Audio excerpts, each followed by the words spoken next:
নমস্কার। আজ মহালয়া, অর্থাৎ পিতৃপক্ষের শেষ দিন।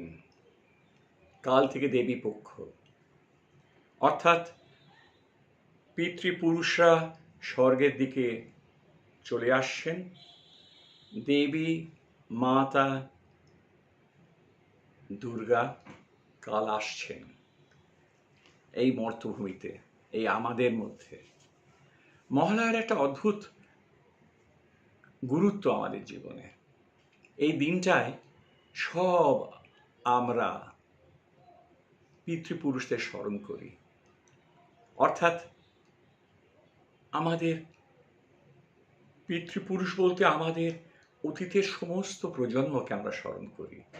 যাদের মনে রাখি তারা তো থাকেনি, বাবা, কাকা, জ্যাঠা, খুড়ো, ঠাকুরদা ইত্যাদি। কিন্তু এই সঙ্গে আমি এটাও বলবো, মহালয়াতে যখন স্মরণ করেছি বাবাকে, বা তার আগে বাবার সঙ্গে কাকার সঙ্গে গিয়ে তাদের পিতৃপুরুষকে তারা স্মরণ করেছেন, আমি জলে দাঁড়িয়ে, গঙ্গায় দাঁড়িয়ে তাদের সঙ্গে গলা মিলিয়েছি। আমরা কিন্তু একটা বিরাট সমাজের অঙ্গ হয়েছিলাম এবং এখনো আছি। এখন হয়তো সেভাবে আর গঙ্গায় গিয়ে স্নান করে, গঙ্গায় গিয়ে তর্পণ করে তাদের স্মরণ করা হয় না। কিন্তু ছেলেবেলা থেকে যখন প্রথম আমার পৈতে হলো, তখন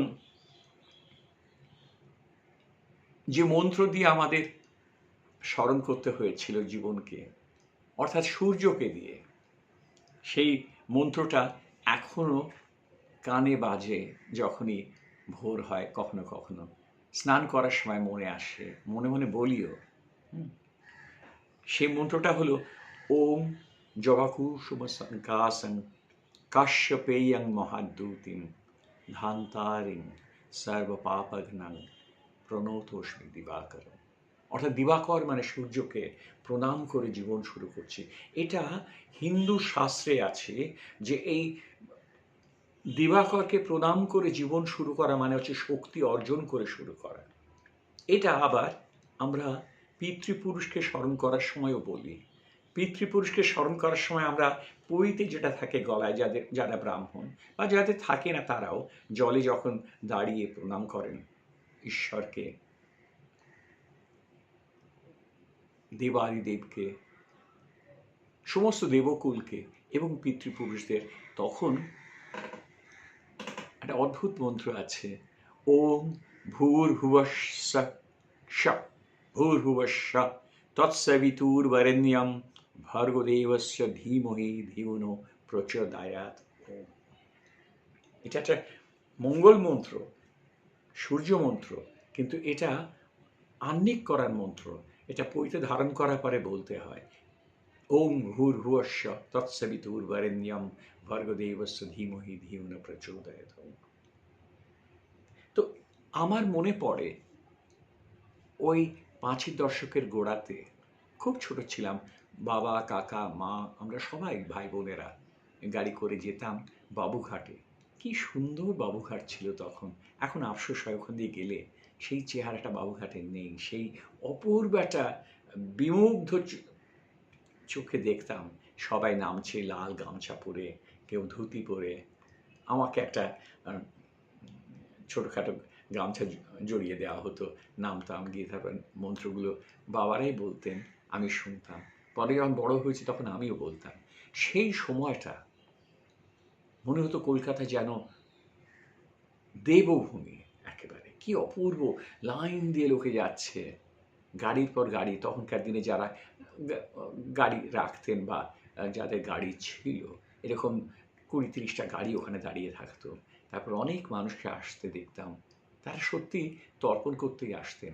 তর্পণের একটা ভঙ্গি আছে, তর্পণের একটা শাস্ত্র আছে, তর্পণের একটা বলা যেতে পারে প্রেমের অভিব্যক্তি আছে। আমরা পিতৃপুরুষকে ভালোবাসি সেই দিন, তাদের স্মরণ শুধু করি না, তাদের ভালোবাসা দিই, প্রণাম করি, তাদের জড়িয়ে ধরি। তারা আমাদের পাশাপাশি আছেন। এই এখন আমি কথা বলছি, আমার পাশেও তাদের উপস্থিতি আছে। তারা হয়তো আমাকে ছুঁয়েই আছেন। এবং এটা মনে হয় মাঝে মাঝে যে এই ধারা যেন কখনো ক্ষতিগ্রস্ত না হয়। এই তর্পণ, এই মহালয়া, এর মধ্যে দিয়েই তো আমাদের পুজোর উদ্বোধন। আজকে এই পূজা অর্চনা হয়ে যাওয়ার পরে আমরা তৈরি হব কালকে দেবীকে বাড়িতে নিয়ে আসতে। মাকে নিয়ে আসছি, তারপরে বাবাকে, পিতাকে তো আর বিদায় দিচ্ছি না, তার উপরেই আছেন। আর একটা কথা বলি, ভালো লাগার কথা, সেটা হলো মহালয়া কথাটা যদি আমরা একটু ভেঙে দেখি, মহ আলয়, বিরাট ভূমি, বিরাট স্থান থাকার, সেখানে সব মানুষের স্থান আছে। সেখানে আমরা যারা জীবিত আছি তাদের জায়গা আছে, যারা চলে গেছেন তাদেরও জায়গা আছে। অর্থাৎ বিশ্বব্রহ্মাণ্ড, স্পেস, কসমস, মহালয়, বিশাল গৃহ। আর সেইখানে আমরা তাদেরকে তর্পণ করছি, তাদেরকে ডাকছি, তারা আছেন, তারা এসেছেন। আমরা তাদের প্রণাম করে জীবনটাকে একটু ধন্য করছি। নমস্কার।